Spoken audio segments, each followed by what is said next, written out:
bracket just arrived. It's my bracket for the Honda Navi. Okay.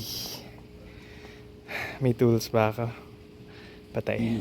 Before we begin with the attaching, I think we should do an unboxing.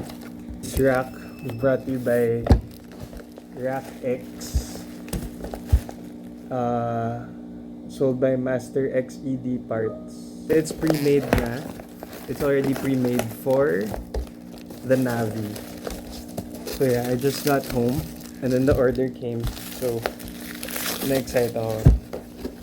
So ngayon na lang natin i-attach. Navi 110 dahil 110 yung naka-market for its engine horsepower cc, pero really it's 109 cc.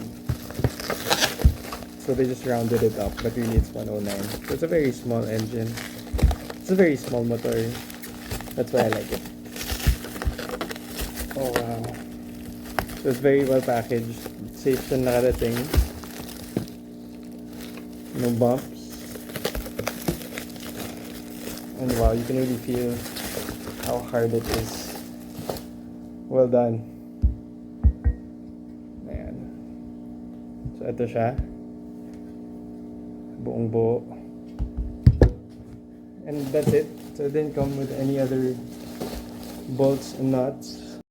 Ito siya. By Rack X Monarch. Not bad.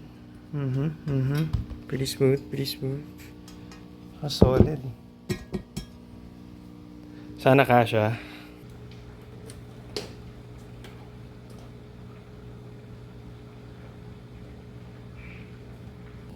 I think it fits. I hope it fits. But I think tatanggalin na tong bracket na to. Goodbye bracket. I'll keep it as my own souvenir. Just place it right there. It comes with its own tools, but I don't know if it will work with the Navi.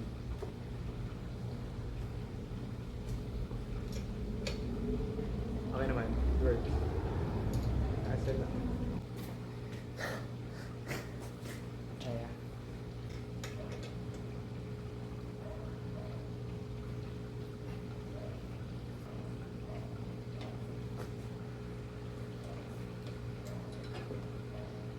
Third.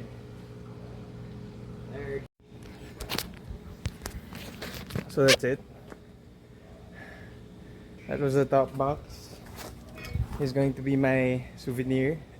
I'll keep this in my room. But essentially, pwede kong tayuan to. So I wanna give it a try. Wait, pwede balik na lang din sa original souvenir. Goods.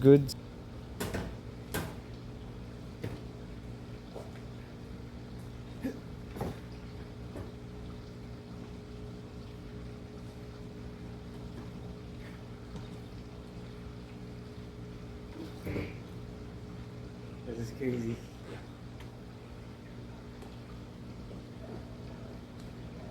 Una. Now this is it. Let's see if it will stand. So far so good.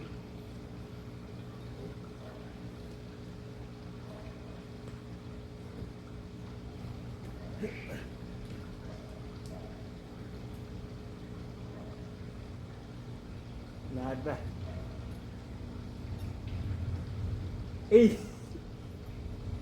Hands free. Okay.